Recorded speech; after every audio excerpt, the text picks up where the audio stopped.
ఇంతలో సుధాకర యువరాజుకి జై అంటూ నినాదాలు నలుదిశలా వ్యాపించాయి. మహదానందంతో ధీమంత మహారాజు బయటకు వచ్చాడు. సుధాకర్ చుట్టూ జనాలు గుమిగూడారు.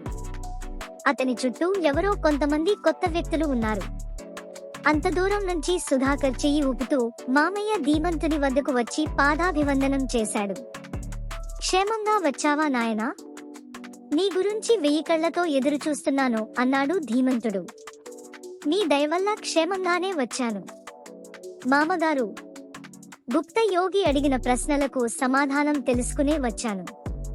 ఇదిగో ఈ వచ్చిన వారిలో రాజతపురాధీశులైన యశోవర్ధన మహారాజు, అదిగో కాంస్య నగరాధీశులు విజయశేఖర్ మహారాజు, ఈయన ఇలాపురాధీశులైన జయసేన మహారాజు. వీరందరూ యోగి ప్రశ్నలకు సంబంధించిన వారే నన్నాడు. ధీమంత మహారాజుతో పాటు అక్కడకు వచ్చిన మిగిలిన రాజులు ఆనందంతో వచ్చిన వారికందరికీ యథోచిత మర్యాదలు చేశారు. మరునాడు తెల్లవారుజామున గుప్త యోగి భవనం చుట్టూ గుడారాలలో జనాలు గుంపులు గుంపులుగా చేరారు. ధీమంత మహారాజు, అతని బావమరుదు సూర్యవర్మ, చంద్రవర్మ మహారాజులు ఓ పక్క ఆసీనులైనారు. ఆ వరసలో జయసేన మహారాజు, విజయశేఖర్ మహారాజు, యశోవర్ధన మహారాజులు కూర్చున్నారు. వారి వెనుక బంధుగణం, స్నేహితులు కూర్చున్నారు. సుధాకరుడు వచ్చి సరాసరి గంట మోగించాడు. రాజభటులు వారి ధర్మం అనుసరించి రాజకుమారుని వెంటబెట్టుకుని చింతామణి ముందు నిలబెట్టారు. చింతామణి మనసులో కాస్త ధైర్యం పుట్టింది. ప్రశ్నలు అడగడం ప్రారంభించింది. రాజకుమారా, ఇదిగో నా మొదటి ప్రశ్న అని ప్రశ్నని సంధించింది. ప్రశ్న: సర్వం సన్యసించి పరిశుద్ధ మునీంద్రుని చందంగా నటించి రాజాదరణం పొంది పూజారి మరదల మచ్చికబడి మహామంత్రిని అమాంతంగా సంహరించి ప్రియురాలితో సరిహద్దు రాజ్యానికి పారిపోయిన సన్యాసి ఎవరు? సరిహద్దు రాజుల వైరములు ఎలా ఉన్నాయి? ఆ రాజులెవరు? వారి పేర్లు ఏమి?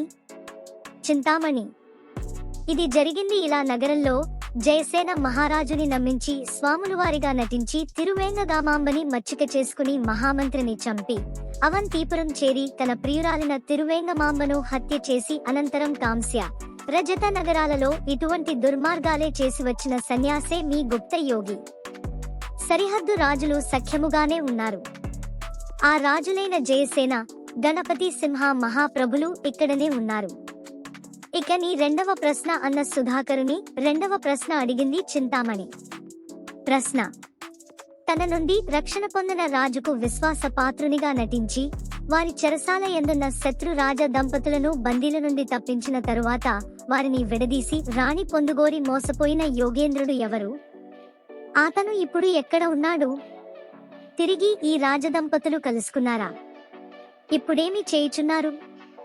వారి పేర్లేమి? చింతామణి: ఇది జరిగింది కాంస్య నగరంలో. మొదట ఒక రక్షణ రేకుని రాజుకి ఇచ్చి వశపరచుకుని విషాద పురాధీశ్వరుడిని కుటుంబ సమేతంగా చెరసాలలో బంధించి తరువాత వారిని తప్పించి దారిలో పెనిమిటిని మోసగించి భార్యను పొందాలనుకునే దుర్బుద్ధితో వంచించి తరువాత రజత నగరంలో నానా రభస చేసి వచ్చిన హఠయోగి ఎవరో కాదు, మీ గురువు గుప్త యోగి. అతని చేతిలో మోసపోయినవారు రాణి రత్నప్రభ, కేదారగుప్త మహారాజు. వీళ్ళిద్దరూ మర్నాడు ఈ గుప్త యోగి నుంచి తప్పించుకుని కలుసుకున్నారు. ఆ కాంస్య నగరాధీశ్వరుడు విజయశేఖర్ మహారాజు, కేదారగుప్త మహారాజులు ఇప్పుడు ఇక్కడే ఉన్నారు చింతామణి అన్నాడు సుధాకరుడు. ఇక ఆలస్యం ఎందుకు? మూడవ ప్రశ్న అడుగు చింతామణి అన్నాడు సుధాకరుడు.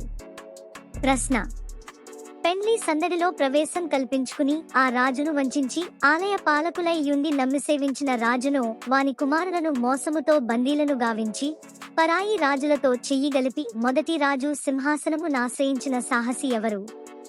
అతడిప్పుడు ఎక్కడ ఉన్నాడు? ఆ రాజదంపతులేమి చేయుచున్నారు? వారెవరు? చింతామణి: ఇది జరిగింది రజత నగరంలో. నూతన వధూవరులను ఆశీర్వదించడానికి వచ్చానని చెప్పి అక్కడ పరిచయం పెంచుకుని నటరాజ దేవాలయం నిర్మించి యుద్ధంలో విజయం పొంది వస్తున్న తండ్రి కొడుకులను దారిలో వంచించి బంధించిన తరువాత ఓడిపోయిన పగవాని సాయం కోరి ఆదరించిన మహారాజు యొక్క సింహాసనాన్ని ఆక్రమించిన యోగానందుడే మీ గుప్త యోగి. వారిలో హరిచందన, చంద్రసేన మహారాజులు ఇక్కడే ఉన్నారు.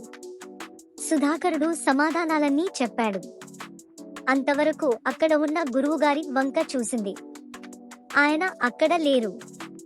మొదటి సమాధానం వినగానే తప్పించుకోవడానికి ప్రయత్నించిన గుప్తయోగిని రాజసేవకులు బంధించారు.